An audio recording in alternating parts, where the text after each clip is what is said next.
Not just are we building the drive, but we build each piece of the drive too. That was the first thing when I arrived for my interview. I noticed our address was 1776. And I thought that was pretty cool.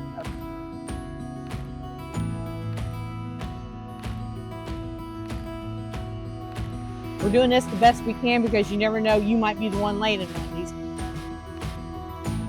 It's another pride factor. Like they always say, everything's built better in American, so I feel like that's true with the quality of stuff that we do.